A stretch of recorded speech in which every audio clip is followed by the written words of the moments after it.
Okay, so whenever you hear that lovely voice of Zoom, I always wonder whose voice that is that's made that voice, but recording in progress, so we know that the session is on. So it's great to see everybody. I'm just gonna put a message in WhatsApp now that the room is open, and please feel free use the chat to introduce yourself and say hi and say where you're from, so I can give shout outs. So I'll put in our WhatsApp group chat, I'll put in all capital letters. The room is open and we can talk about what that communicates. Because it's a session on communication. That's going to communicate how enthused I am that. Okay, and I will soon start my presentation, but I'll give it an official welcome to everybody while people are joining. It's really fantastic that so many are here. We're coming up to 39, 40. So that's great. So I'm going to start reading some of the shout outs in the chat.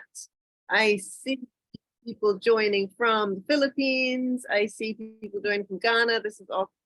Hi, everybody. It's great to have you here. People are joining from Cote d'Ivoire, Cabo Verde, Indonesia, Curacao, Mauritius, Cayman Islands, living in Valencia, New Zealand. Great. It's great to see our Pacific Island crowd coming in. I try to vary the time to these meetings, so I see as many people as possible. I see someone from Tanzania, Joseph Kadagan from Barbados. Hi, Joseph. So you're there. So if I look out into the distance, I know that Joseph Kadagan is there somewhere. Fantastic. People are joining from Toronto, Canada. This is great. Okay, so welcome to this losing count of how many sessions we're having as ambassadors. So that's a good sign. It's how quickly the time is going. We're already into May, and I'm really enjoying these training sessions that we're having to hear from you and get more and more feedback. I see Adrian from Trinidad. Hi, Adrian, one of our very active ambassadors. I see Lupe, say Kenya, Madagascar.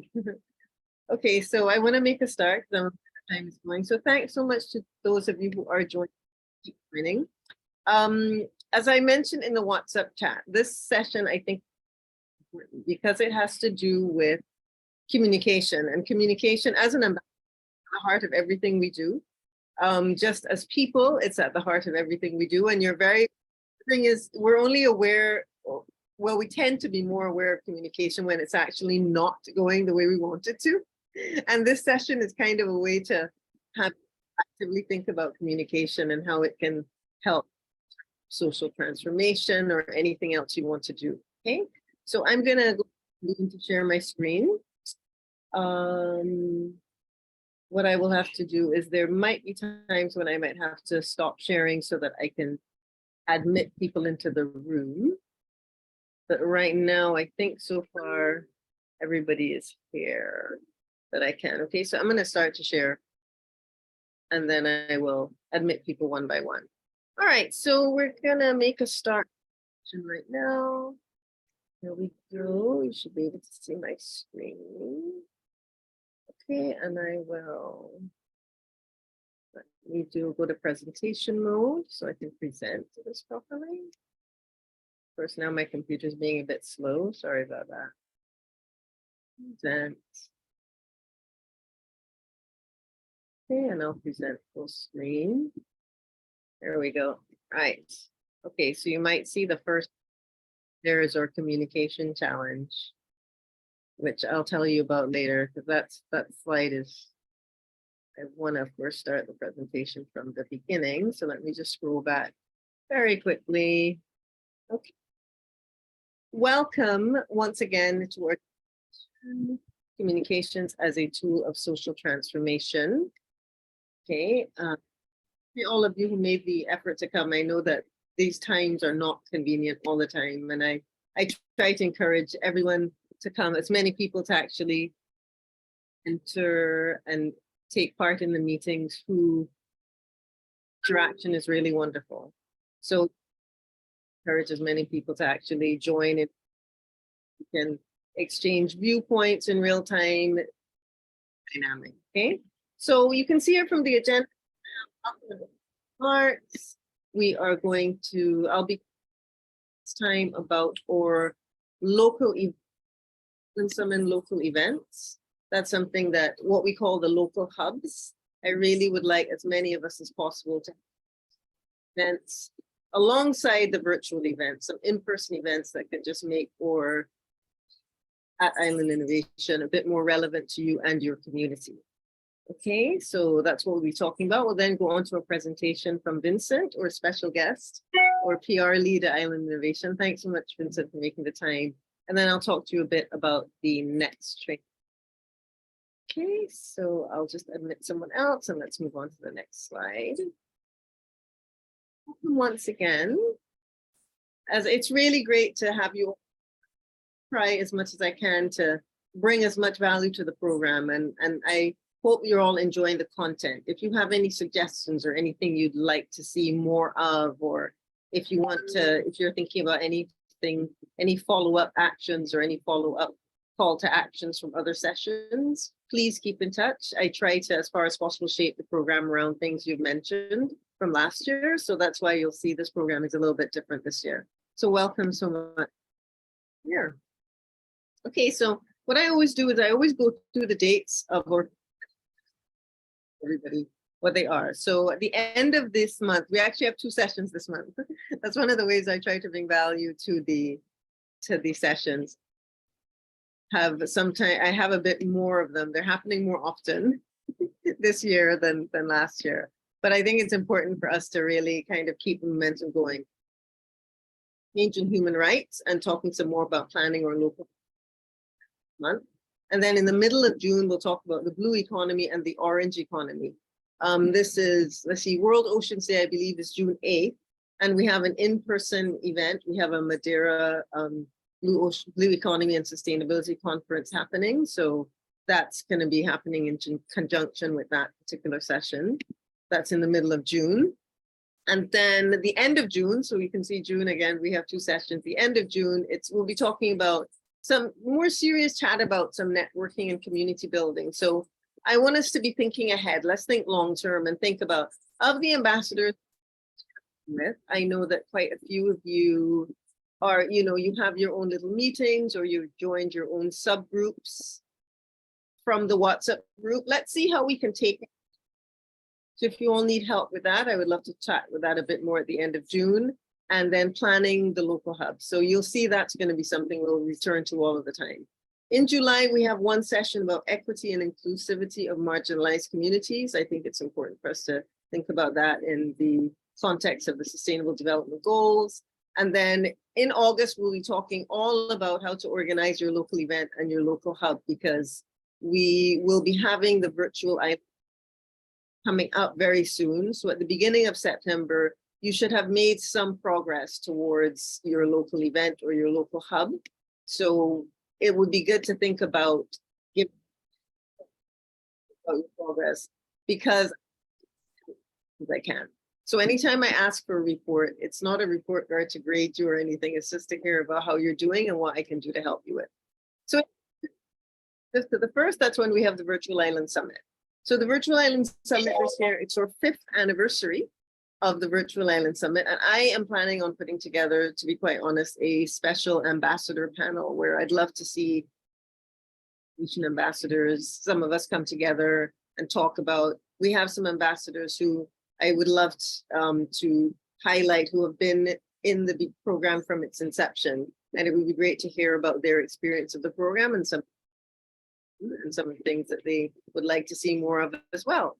We'll then be talking about some learnings from the experience of the local event, and then we're going to be capping off the month of October with a chat about waste management, a session about waste management, which is really relevant. And then sadly, we'll come to the end of there's going to be COP28 happening. We usually have an island pavilion, a kind of virtual space where we can talk about COP28 and how we can kind of get our voices heard in that space. And then at the very end of the month, we will be looking at the end of the year, the program and experience as an island ambassador. And I would like to put together the very first 2023, the Ambassador Awards. And this is just amongst us as ambassadors. So I'll take a quick break. I want to read things that are happening in the chat. Everybody can hear me. I do see that I'm breaking up a little. Oh, yes, it's happy. It's the 5th anniversary. I see. Let me give some shout outs from Guadalupe, from Croatia. That's awesome. I know Esther is here from Barbados. Hi, Esther. I see Kimberly from Bermuda, Kelvin from Nigeria. More greetings from Trinidad and from India. And hello from Martinique. Very good to hear you. Amelia from St. Kitts, Eluid from Puerto Rico. It's great just to hear you and see you. All right. Okay. So let me let some more people in because we have even more people in the waiting room. This is great. All right. So moving out for sessions and for your local events. Okay. So this is where I want you all to speak about the local events you're going to be holding and the things that you will your local event. So these are some guidelines. It's just to get you thinking about exactly what's going to be happening on the ground for you during the Virtual Island Summit. Okay. So a little bit about the Virtual Island Summit. So you all are automatically registered. I just want to let you know that. Okay, you've been automatically registered to attend the Virtual Island Summit. We regard the Virtual Island Summit as a zero carbon conference, and it's providing access to experts from all over the world that specialize in sustainability studies, renewable energy, and a wide range of other themes and topics that I know you all are interested in. So the discussions at the summit are going to explore the Sustainable Development Goals and then other topics that are pertinent. And this is where it's great to hear your voice, and it's great to know what kind of things you would like to see explored at the Virtual Island Summit, because this is one of the ways that we can make your experience to you. Okay, so we're going to emphasize in the summit the need for input and partnerships across the private sector, the public sector, the NGOs, and the academic sector. So we want to encourage a multi-stakeholder approach. That's something we always talk about, multi-stakeholder approach as well as collaboration. I think that's really important. Okay. So the idea of organizing your local hub. So what's it all about? So I just put some bullet points down because the idea of putting together an event can seem scary to some of you if you've never done it. And then there is that pressure that it's the Virtual Island Summit. So you're wondering, okay, what is this all about? What do I have to do and why? So the point of organizing your local hub or your local event is we want to make global discussions accessible to your community. Ambassador, you're representing your community, right? I mean, it's great that you're benefiting, but what I would love to see you in your sphere and in your community, in your island, in your region can benefit, okay? So you're the focal point for the information, but I want to empower you and encourage you to share this information and the solutions that we come up with. And so building this local event, building this hub is a way to bring your community together and increase their access to the knowledge you have. For whatever reason, not everybody can be an ambassador. So for you to, as I said, share the knowledge, community, and have as many people benefit as possible, okay? And a way to engage with local stakeholders, not just community members. Further, okay?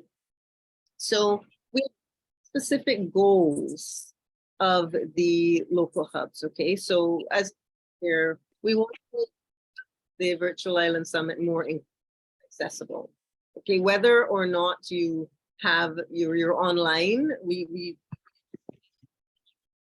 say that there are times when we do the internet, not everyone has a strong connection to be able to access what's happening at the Virtual Island Summit. So in as much as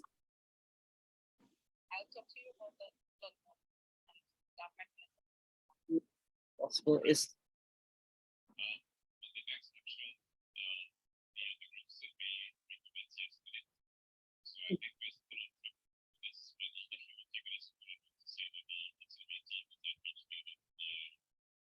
and comment. as I mentioned, this is a way for you to share your expertise, to encourage partners, you as ambassadors, and other representatives from your community holders. Translate.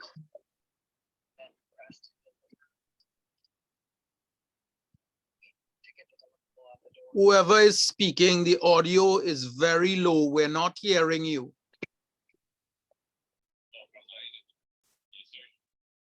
Sitting closer to them. So I'm presenting, but I don't know if someone else is speaking, but I can't.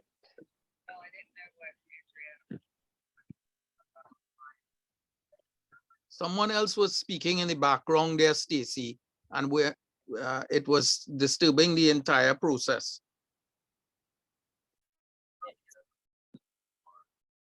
Yeah. Someone's mic is on, but I think, I'm not sure if they've muted it at this point. Anyone can hear okay? I'm just going to read some of the comments in the chat at the moment. So people love the idea of partnerships among the ambassadors, and I think that's really important. So it's great amongst yourselves, the partnerships that can happen, and I know that to an extent that has been happening. Okay, and I can see that happening. So that's fantastic. And you know, any way I can help to facilitate that, I would absolutely love that. Okay, let me know if anyone can, if everyone can hear me. Sorry that people can't hear. I apologize about the sound going in and out. Clearly, but I'm not sure if that's still the case. Let me know if it's a bit better now. Great. Okay, everyone can hear better. Okay, fantastic. Okay. So people may not have heard much so that they can ask questions, but is there anything anyone wishes to ask? I had been going through the local hubs and the local events. You can see that on the screen. I'll go back slides just so we can chat a bit more about global discussions being accessible to our community, etc. So let me know if there are any questions or anything like that. I'm going to stop sharing my screen just very briefly. If anyone would like to raise a hand or unmute. Stacy, can I say a few words, please? Hello. I can hear you. Can you hear me? Yeah, I can hear you. I really feel that there's a great need for a greater commitment to ambassadors, especially the first year people, because you know, I've made several calls in our very large group here in Trinidad for people to meet. You know, during COVID, we had several restrictions, and we held 2 very, very successful hubs, both youth and adult, in Trinidad and Tobago. It was supported by the Heroes Foundation. It was also supported by people like Donald Baldiosin from Carbon Zero Institute of Trinidad, and several other sponsors who we got and gave away prizes and had a really fantastic time. Just imagine the great achievement we could do if these new ambassadors would you know, I want to say, if you volunteered, you need to volunteer your time and effort to come. You know, it's no longer restrictive. You know, half the country is not wearing masks. There's no there's not even sanitization taking place anymore in some places. So look, it's time to get serious. If we have the largest group in Trinidad, I'm sorry to say, with just the commitment of maybe 7 or 8 people, including 2 people who have been in this from the very beginning, like myself, it's disappointing to have 30-something people and only 3 people turning up at a meeting. And I'm not bashing anybody from Trinidad due to religious relief or not being in the country or whatever it may be. I'm talking about those who, every time you try to encourage a meetup with people, there's a difficulty. And why is that? You change a date, you change the time, you make it convenient, and it's still inconvenient. I've been meeting, I met with George, I'm sure he could wave his hand there. We had a really good chat. I'm going to India very soon, so I will be meeting with our Indian counterpart. I'm going to the UK. I haven't seen the UK representative yet, but I'm certainly going to meet with them. I really, really am urging the new ambassadors, please. This is a self-sacrificing platform. We are here to support everyone. It is not a self-serving platform. This is not a place to advertise every minute what you're doing, but to support each other in getting live projects off the ground. So that's my two little words, Stacey. I hope that people will take this as a serious heeding, because we need to move this forward. Time is flashing by every minute of the day, and we are not achieving anything. Okay. Right, and I appreciate that. Thanks, Stacey. I know time is going by, and the thing is that in this fair and kind of take for granted just what a wonderful way it is to really make a definitive difference. So do feel empowered, be proactive. But the thing is as well, this does seem like a lot, and it can be, but and it can feel overwhelming. So I know a lot of the time feel a bit overwhelmed, and that stifles, which is understandable. I know many people, and that's why I'll encourage you, rejoin next year if you're an ambassador, and rejoin again. Adrian can attest to the more time you spend there, is to begin to focus on what it is you actually want to do. And I think that can be the case for some of you. I understand that it can seem like so much, and I remember 3 years ago when I was an ambassador myself, it seems like many years ago, it seemed like there was so much. So narrow down and focus on something. That might be a challenge. Okay, so I will return to the presentation shortly. I know that I had an ambassador get in touch with me. This is I will put my email in the chat for all of you. I have an ambassador here, Lucy, who was putting together an event, and I know that she had wanted words here. So Lucy, the floor is yours for a few minutes before we get into our main topic about communication. Hi. Hi. Hello, everyone. It's so great to see you all. I hope you can hear me okay. I just wanted to mention that I think it's phenomenal that we have 600 ambassadors. And like Adrian said, it's wonderful if we could get more people involved. But what I wanted to introduce is the fact that I'm planning a major event, which I'm hoping all of the ambassadors will participate.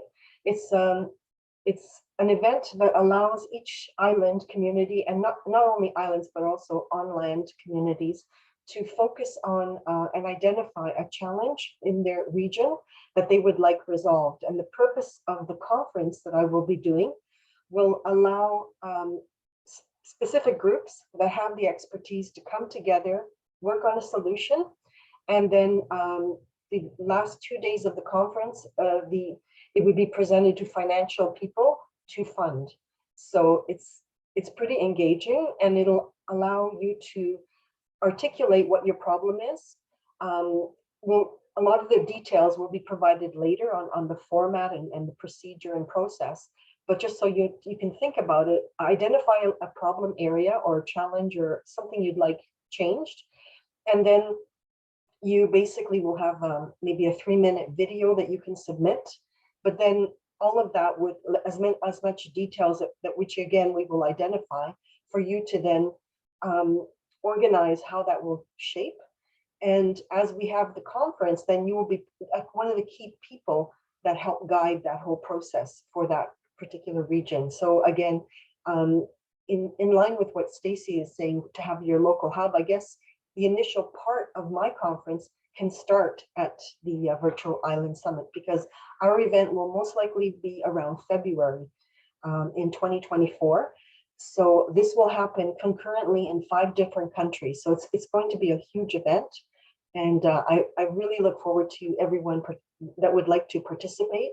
And let's make this a great thing, something great for island innovation as well.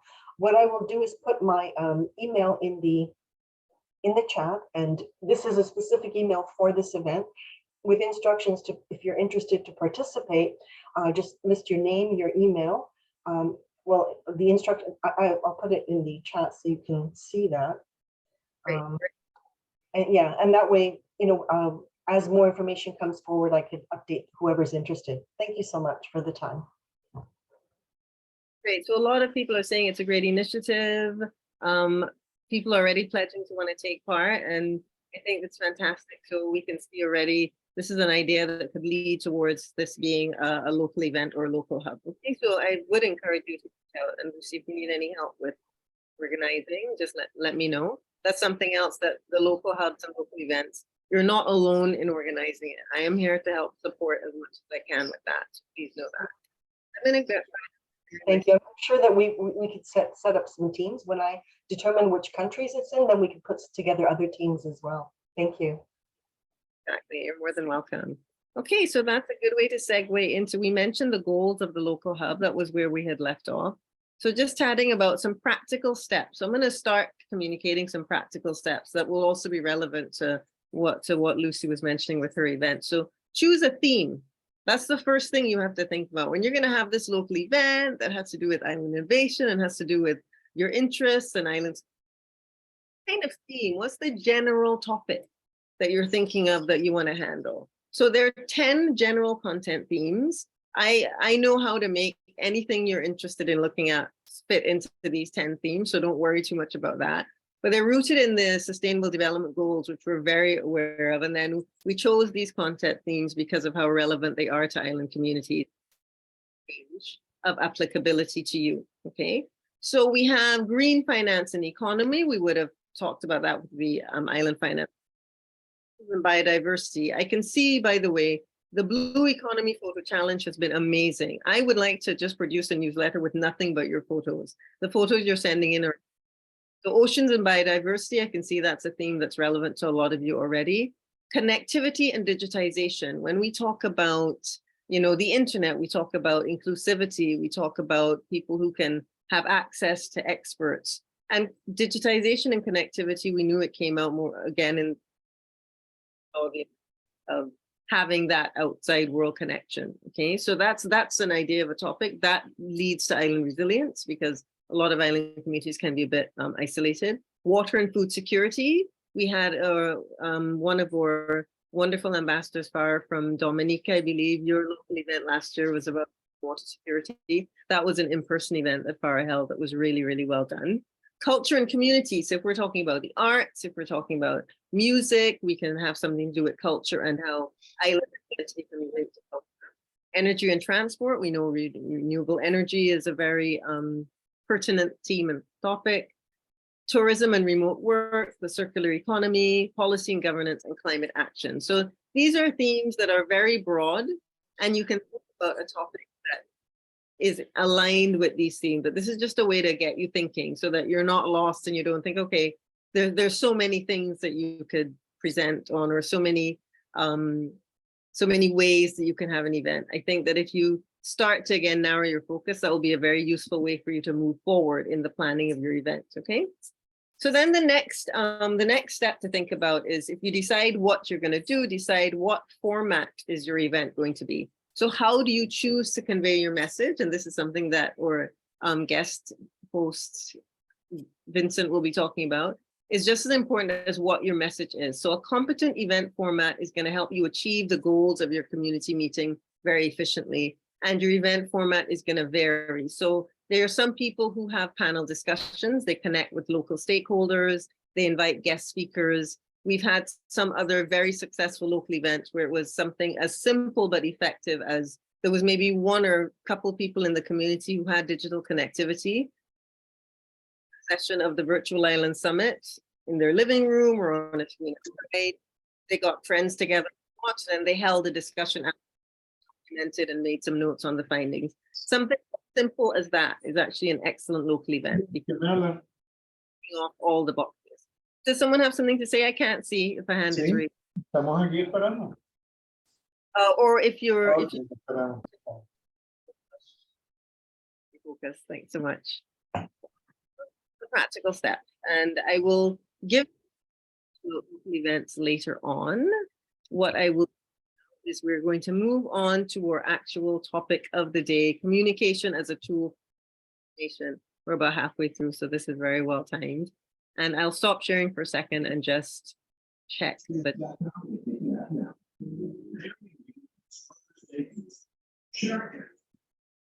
And again, I would just encourage everyone to mute. Okay.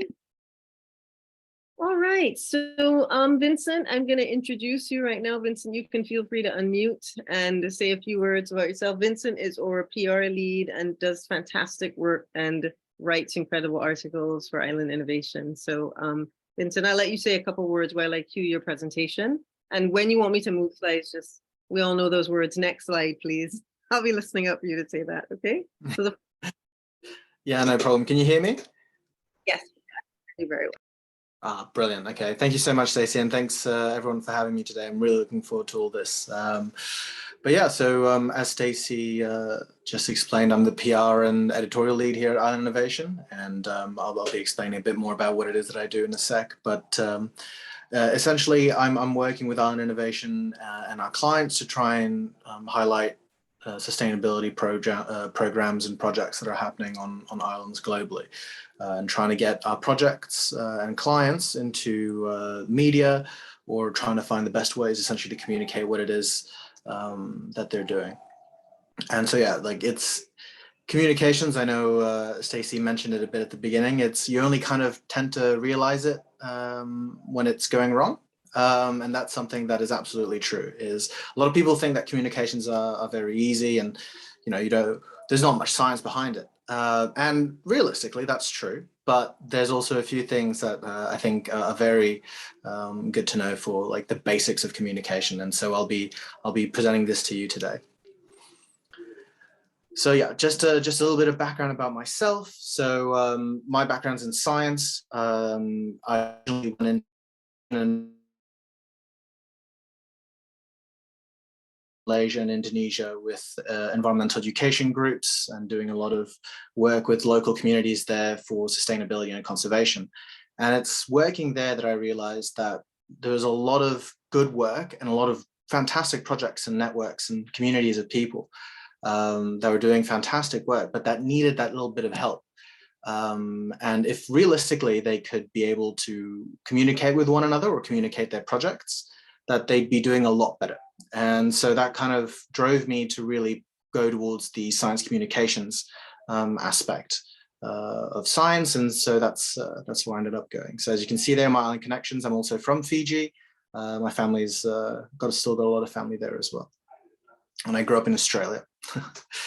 But yeah, why do we want to communicate? So as I mentioned, effective communication is key to share knowledge, and really knowledge in turn can really turn into new leads, and those can be funding opportunities. You can be raising awareness of key issues. But like we're doing today, it's really also about building a network. And progress can only be carried out by innovation, which itself is only driven by communication and knowledge sharing. Then things aren't being passed on. And yeah, there are multiple communications tools that you can use to facilitate your knowledge sharing, and everyone kind of uses these on a day-to-day basis, depending on where you are and what you're doing. And so here are the few. So journalism, blogging, research, and social media. And so we'll be going through a few of those today. And the first thing you want to be able to do when you are thinking about your communications is you want to be able to create a plan. So that plan really needs to take into account your audience, your message, and what it is you want to achieve. And this might seem simple, but it's really important that we get that sorted immediately, essentially, when you're trying to figure out your communications. Who exactly are you trying to reach? That's really going to be your main question here. And that's going to really help you figure out then, what your message is, and then how you're going to be able to achieve those. So yeah, on the next slide, please. But yeah, so your message, again, seems kind of simple, but realistically, you want to be able to boil it down to what is it that you want to share? Are you trying to talk a bit more about projects that you're involved in? Are you trying to highlight some new developments that are happening? So whether that's news or whether that's within the community or things like that, or are you trying to contextualize something? Is it more of an opinion? Are you trying to voice your thoughts or your expertise on a specific topic? And on top of that, what is your goal? So with your message, and you know who your audience is, what is it that you're trying to achieve? You know, are you trying to go for awareness? Are you trying to raise awareness of a specific issue? Are you trying to attract investors or partners? Or are you trying to build a movement? These are all questions that you need to be able to ask yourself. And hopefully, once you've created your plan, you know who you want to talk to, you know the message you want to send, you want to be able to develop your content. Now, the content process is a bit more technical, but let's try and keep it as little as possible. And that also means from a language standpoint. So you want to keep your jargon and technical detail to a minimum, especially if you're talking about a project that you know a lot about. You have to remember that you will have a lot more knowledge than the person who is reading what you are writing. So you want to make it as simple and as concise as possible. So you want to be able to highlight the issue, the solution or your approach or what it is that you want to talk about, and then the results or, you know, the expected results in some cases. What works well with that as well is using real life, are able to commiserate or understand issues, especially if you're able to use real life examples, especially things that impact communities. People are able to put themselves in the shoes of that person or that community that you're talking about. And obviously, yeah, your depth, depending on who your audience is going to be different. If you're going to be talking to, you know, just community leaders, it might be different to how you would talk to a school group, for example. And then after that, on the next page, please. We're just going to quickly run through some of our own content here at Ion Innovation and how we can put that into use from a content standpoint. So this is an article we wrote earlier this month about a solar project that's happening in Fiji with one of our clients. And these are some of the key things that, you know, we use in our own work, so you can also use. So the first thing you want to talk about when you're writing is an intro sentence or a lead that goes into it. And essentially that lead, you want that sentence to have essentially 90% of the information. So here, you know, we're talking about the renewable energy targets and the Pacific are getting more ambitious. And we want to hook you in by saying that there's a new joint initiative that's being developed by a specific stakeholder and the date. And then essentially the two next or three next sentences after that are going to be all the important baseline information that you want someone to read. Because realistically, a lot of people will only read maybe your first paragraph and then maybe that'll be it. Or if you're lucky enough, they'll read the entire thing. But you want to be able to have as much information as possible in just that first paragraph. After that, you want to be able to like delve slightly deeper into your topic. So for example, here we start drawing to the wider importance of this project. So it's starting in Fiji, but these stakeholders are then taking this to the entire region, so across the Pacific. And so for someone who's reading about it, who might not necessarily be in Fiji, but who is reading this from somewhere else in the Pacific, so say Timor-Leste or Vanuatu, or even Australia or New Zealand, they might start to realize like, oh, wow, this is quite a bit larger. And then you want to be adding more context as things go on. And for example, here we used bullet points. Bullet points are a fantastic way of listing things, so you don't necessarily need to have a run-on sentence, but it'll also break up your text, so it makes it slightly easier to read. After that, you want to be able to start to tie all of the information you've discussed quite easily. So from here, you have a quote from a stakeholder.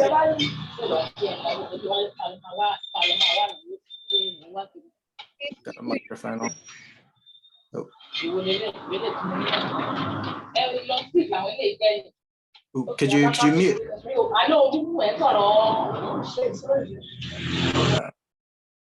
Oh, thank you.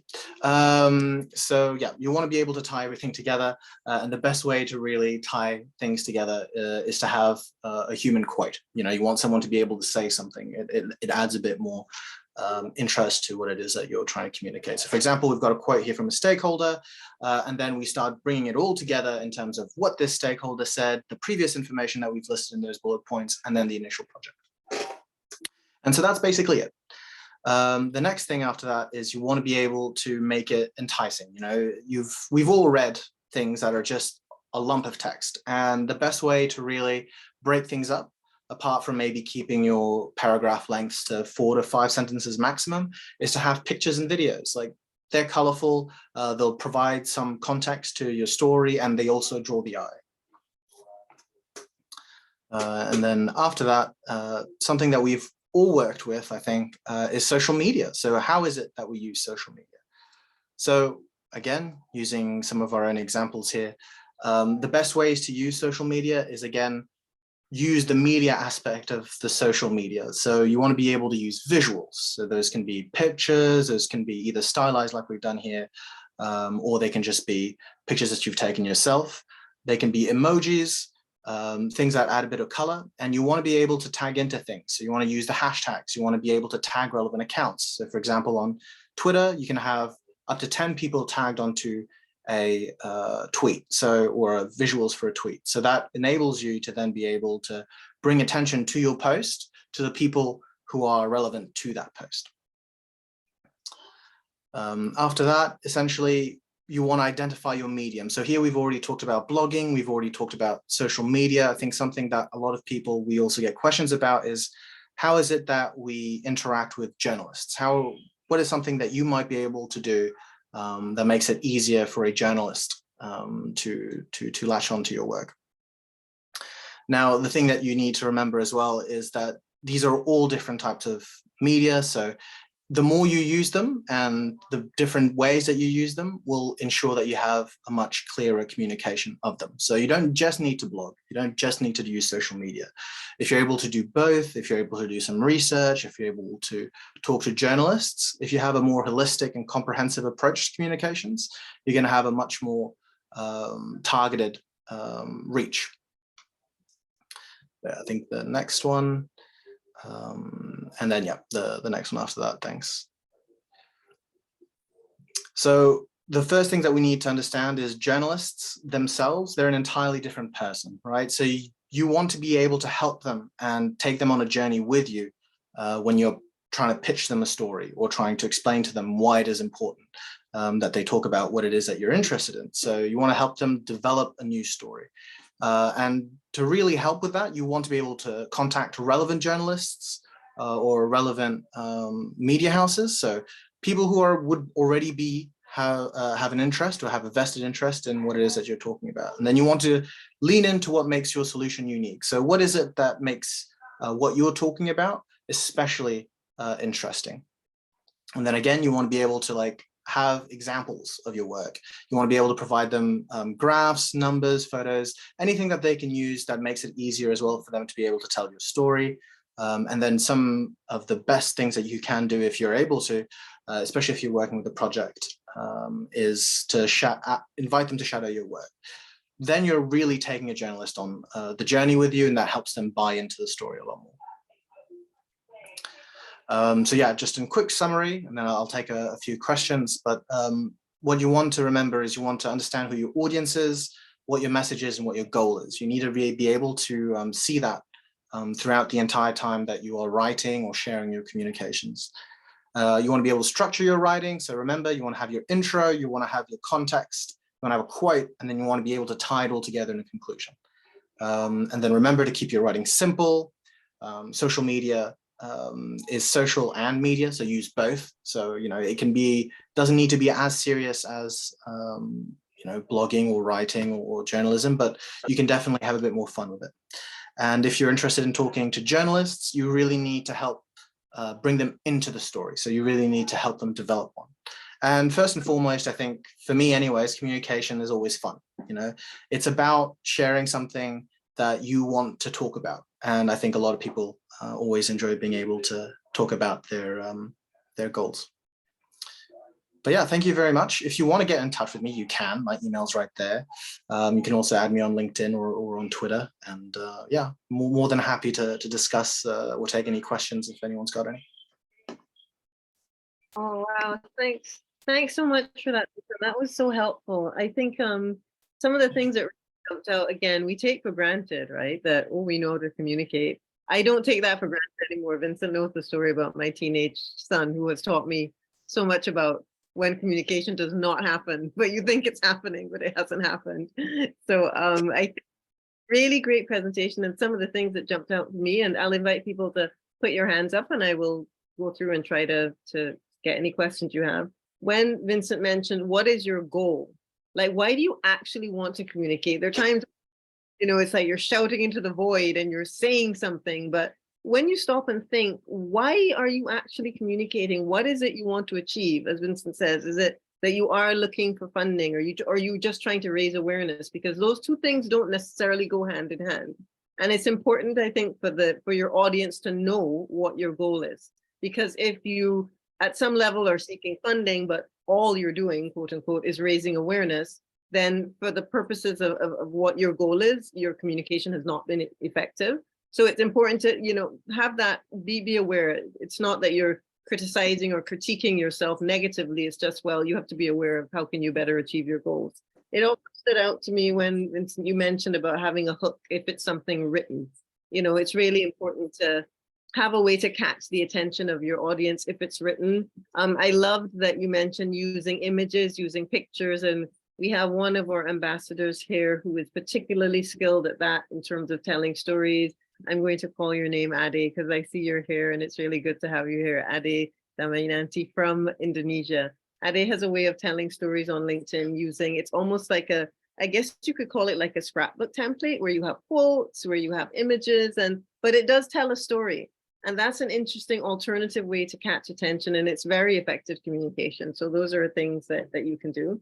It also stood out when you said, when you're contacting journalists, and you take a journalist on a journey, that you want to have them invested. And I agree with that, Vincent. If you're contacting someone who genuinely tends not to cover a story about, let's say, waste management, it's important to think about, get to know your media houses around you, whether it's on, whether it's their literal newspapers, whether it's their online papers, whether it's their social media. Get an idea of the kinds of stories they cover, because then that'll give an idea of how relevant it can be for you.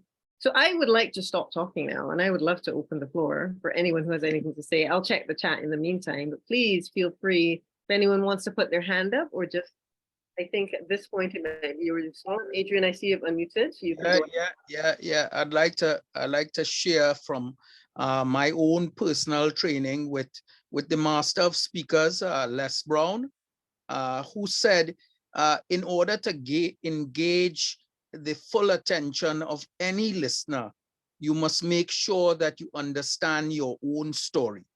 And when you're telling your story, also know that you must be knowledgeable on your topic of conversation.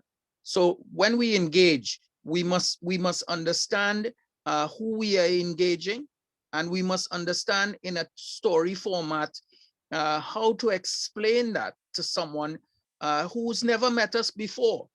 And I go back to my own father's best teaching of in my life. Firstly, you never get a second chance to make a first impression. Okay? And how do you do that? You look well, you smell well, and you speak well. Ladies are attracted to the smell. Gentlemen are attracted to maybe what you're talking about, and everyone always admires a well-dressed person, no matter what the occasion. So these are some of the very, very important things. Having to speak and address at several international forums myself in the petroleum sector, which is a very high-end sector in the world. We've always been taught, it's very, very important to familiarize yourself properly with a storytelling method, and utilize that storytelling method in order to capture your audience. So all your medias that you use, whether it's TikTok, whether it's, and a lot of people are TikToking these days, whether it's Twitter, whether it's Instagram, whether it's WhatsApp, however you convey your message, it is truly important to be able to tell that story, and tell that story well. Engage your person or your people with the importance of your story that's being well said. So back to you, Stacey. Okay, thank you. And I see two hands up that I will acknowledge shortly. I wanted to just acknowledge a comment in the chat. We have one of our ambassadors, Gunter, has said there's really great ideas and take into account that some people are not as familiar with some of the tools that are recommended, but it's easy for you, I think, those of you who aren't, take some time to utilize the hints that Vincent gave in more traditional methods of media. There are some people who want to dive into things like TikTok. There's another one that's not TikTok, Snapchat, my son refers to. I have no idea how to use that effectively, but I realize that when I want to communicate, I need to, because, you know, I've been told that Instagram and Facebook are for old people. I'm just relaying the message and I'm like, no, they're not. But I'm seeing that if we want to increase your reach and you want your message to be heard, it's sometimes worth your while to look at some different media. So I'll acknowledge Dizan, and then after Dizan, Ramiro, I see you have your hand up as well. Go ahead, Dizan, good to have you here. Hi, everyone. Thanks. I'm so happy to finally be able to tune in. And this was a really great session. I mean, Vincent, thanks for that presentation. It was absolutely brilliant. And some really good points. And what I wanted to highlight is that I love that you actually mentioned how to reach out to journalists, because they are a specific bunch. Like you said, they're not normal people. I shouldn't say we're not normal people. And to reach out to us, you know, it's very specific, and reaching out to journalists to get your message out there is very important in creating a communication plan, right, for your hub, for your project, and so on. So I just want to say thanks to Vincent for sharing those tips. And I just want to encourage everybody as well in sort of thinking about your communication to not be shy about the new media. You know, a lot of journalists are on TikTok, you'd be surprised. And a lot of journalists are really trying to get in touch with the new things that are happening, you know, the TikTok, the Instagram. Instagram is not for old people, Stacey. I would say Facebook is. but Instagram definitely, there's that audience there. So I just want to say, like, thanks a lot for that, Vincent. And I want to encourage everybody to really try their hands at the new media. If you want to reach a specific, of course, when you're creating your communications plan and you have different target audiences, you know, you might have that 18 to 34 group there. And if you want to reach them, then you definitely need to, you know, reach outside of the traditional communication channels. So yeah, that's all I wanted to share. Thanks so much. Thank you for that. And I will let Ramiro, you can go ahead and unmute. Hey there. Okay. Hello, Stacey. Hi, Vincent. This is a question from Vincent to Stacey too. Speaking about social media, metaverse. You teach us a lot of issues that we have to take care, how to make a meeting and a lot of issues. In metaverse, is the same or there is another new issue in that dimension? Because it's new, the metaverse, but they are making some conference in that dimension. That's a really good point. Vincent, do you want to take that? I can weigh in as well, but go ahead. Yeah, I think it's, and credit to a lot of people who I've seen in the chat as well, who are talking about the different mediums and the different ways of communicating. There are so many of them, right? Like TikToks feels like it only took off last year, but everyone's on it, as Dizan mentioned. But you know, metaverse and with you know, print media is still a thing as well. We can't forget print media. I think the best way to look at it is, why not? You know, communication is not one specific media platform. You know, there's multiple ways that you can share your ideas, and I think that from that perspective, once you kind of break down those barriers, you can really find the way that is most effective for you to be able to discuss your ideas and share your knowledge. And at the end of the day, and this is something I tell to a lot of people as well, is that like low communication is better than no communication. So even if you're only doing chat through the metaverse, I think that's fine. I think metaverse opens up a lot of new possibilities in terms of discussions with, you know, groups like ours. Like realistically, you know, what's stopping the ambassadors from meeting on the metaverse? But I think a lot of the problems with different types of media is also the barriers to entry. But that's why you try and use as many as possible in terms of platforms, in terms of services, to try and reach the greatest number of people. So yeah, I hope that answers the question slightly on my end. Yes, thank you. That's a good point. And I will say that having been invited to a couple conferences that were happening in the metaverse, I agree with you, Vincent. That's the only thing that makes it a bit tricky is getting yourself familiar with the technology involved first, and just how to navigate around, how to move around. Are you on a phone? It often involves that you may have to download an app or download some kind of software. So it's those initial, I would say, almost aspects of technological infrastructure that people take for granted they have, but can actually not make the metaverse as inclusive as it is. You have to be aware that it's important to familiarize yourself with how to move around. I remember being at a conference where there was this big screen somewhere that was showing a message and projecting a message. And for the life of me, I could not figure my avatar around in the metaverse. So I found myself like way off somewhere, like in some hills in the distance. And I kept trying to get back into the virtual world of the space that everyone else was in. And by the time I did, like everything was done. So it's an interesting concept to wrap your mind around, but I agree, that's something to consider. So thanks for raising that, Ramiro.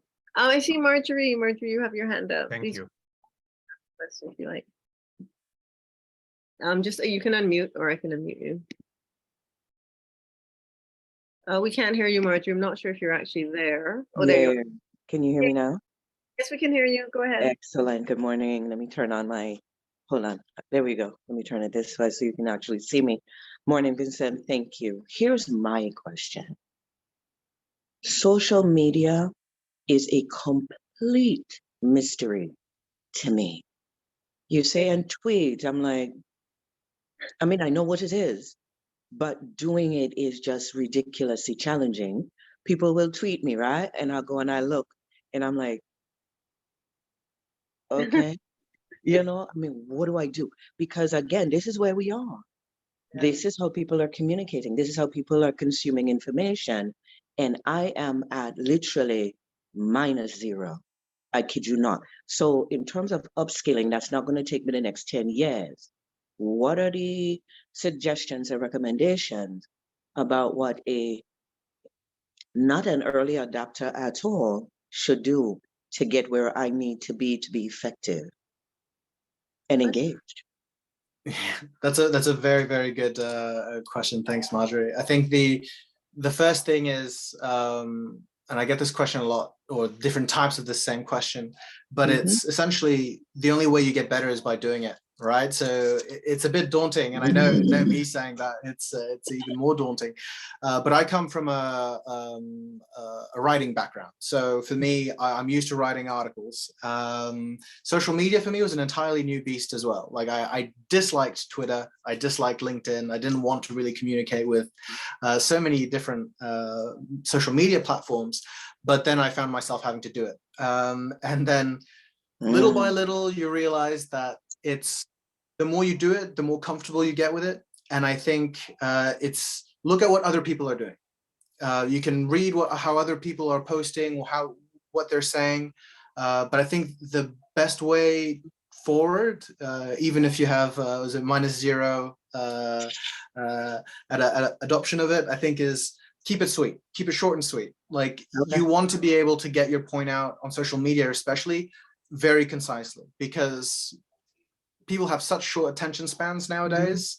You want to be able to get your information like straight from the phone up to their eyes and into their brain. That's it. So, you know, I mentioned using emojis and using videos and things like that. And that's a very good way of getting people's attention. But essentially, if you just keep it as short as possible, and Twitter is fantastic for that. Again, coming from a writing background, I like talking, I like writing. And Twitter, you only have a set amount of words or characters that you can communicate in. And so for me, that was like, right, how do I get my point to the shortest amount of letters so that I can communicate it? So yeah, I think it's a long-winded way again of saying like, I need to dive into it. Yeah. I need to do the Nike right now. Yeah. Just do it, huh? Exactly. Yeah. Like it's yeah, you can only get better. Yeah. Okay, that was not the answer I wanted, but I'll take it. And thanks, Simone. I see your comments. Thank you so much. Give it a try. I think that's great. And I see in the chat, Randy has made a comment. I will come to Kivan in a minute. Randy has made a comment in the chat. Vincent, what do you think about citizen science and community journalism? Do you think this is something that's, you know, a good space to enhance traditional journalism? And how can we enrich your knowledge about communication related topics?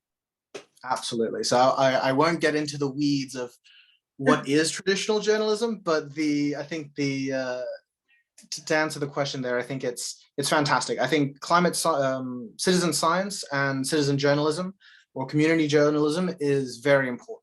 And I think that the best way, especially to make it work or to really improve and build on it, is to be able to involve more people or be able to work upwards towards working with other organizations. Because you'd be surprised how many organizations, especially in conservation and sustainability, when it comes to citizen science, need volunteers or they need people to help them. And I think there's so many studies out there, especially in the global south, where they benefit from citizen scientists. And I think citizen scientists are realistically like the backbone of a lot of scientific networking, and we don't talk about it enough. And I think a similar thing goes with journalism. It's hard to necessarily communicate issues when you're not there. And so if you are seeing something, if you are wanting to talk about something, I think if you're able to communicate about it, do it. Or if you want to pass it on to someone, a reporter or someone else, I think do it as well. I think whatever you observe, whatever you want to write, whatever you want to share, I think it's very important to be able to do that. And from my experience, I can tell you sometimes you don't necessarily realize the impact you're having. Just write, maybe 60 people read that article within the local community, but then that can already have a huge impact. And so, yeah, on both ends, for me, citizen science and community journalism, I'm all for it. Thanks very much. Thank you, Vincent. It's great.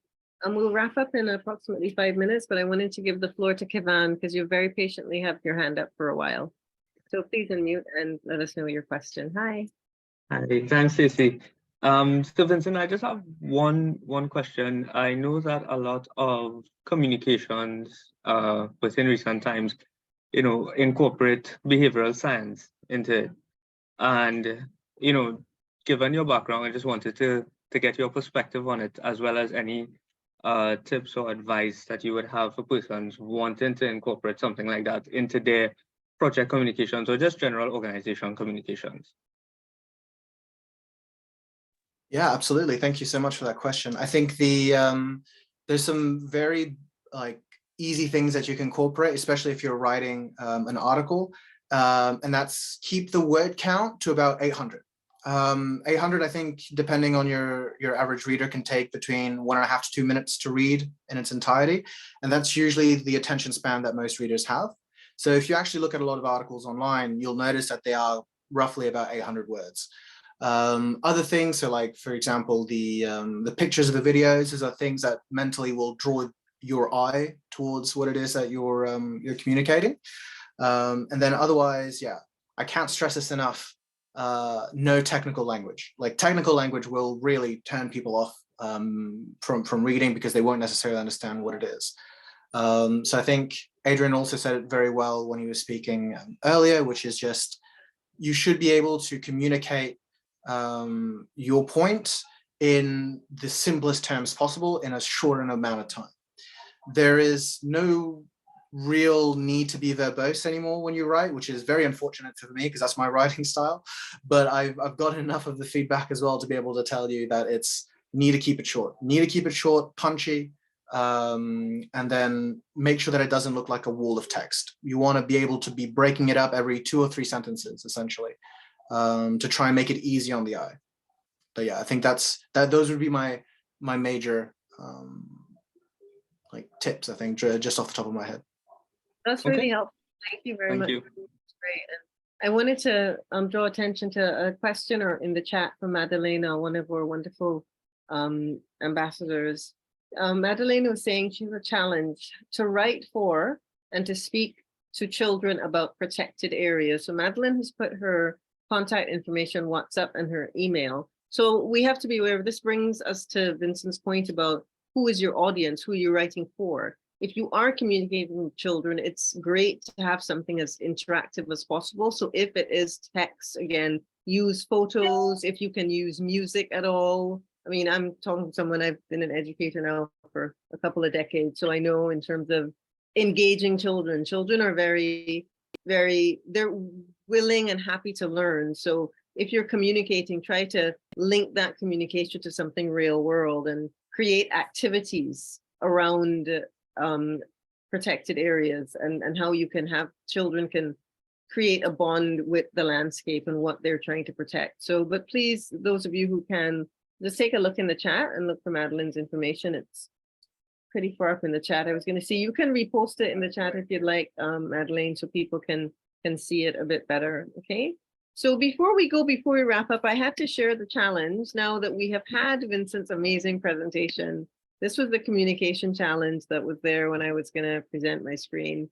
I would love to have any of you attempt to write a blog post about what you've learned today.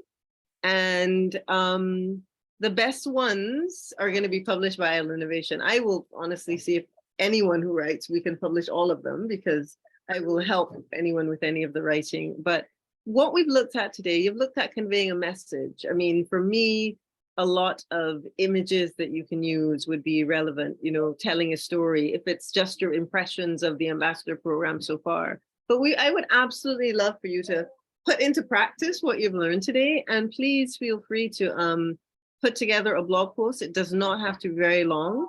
And you can send it to me. I will put some information in the WhatsApp group and the Slack channels about how to submit, because we have a section on our website, but I know sometimes you like to submit things to me. But I would love to hear, I would love to actually hear some of your experiences about what you thought about the session and what what you've learned the most. So our next meeting is going to be the end of the month. It's going to be 5 in the evening, my time, 10 at night in London, and the following day, 9 in the morning, Sydney and the Pacific time. So I hope to see some more ambassadors from there. And this will be a great session about climate change and human rights. I have an ambassador who I have asked to help with that. So we will have a guest speaker, and that's one of my areas of specialty and one of the things I'm particularly interested in. So with that, I want to say thank you so much to all of you who could attend. I find the time always goes so fast. so it was just great. Thanks so very much to Vincent for making the effort to present. Before we go, I see a hand up. So I would like Adrian, if you want to say something quickly, and then we'll have to go. Unmute and say something. Just briefly, which Adrian, me or Adrian? I would want to read my hand. Okay, go ahead. We can hear. Go ahead, Adrian. Sure. I was just asking, well, as usual, these sessions are always interactive. I've learned a lot from Dr. Adrian. You know a few things that you know about my own country, about a few. And secondly, when is the deadline for the blog post? There is a huge echo. We can't really hear you well, Adrian. I'm not sure if you can type it in the chat, what you were going to say. Yeah, we definitely cannot hear you very well. So please type in the chat or send me an email directly. Thanks so much for those of you who could come. This was fantastic. And I will see you all at the end of the month for our next session. Thanks again to Vincent. Great to see everybody. See you all again. Bye, everyone. Bye.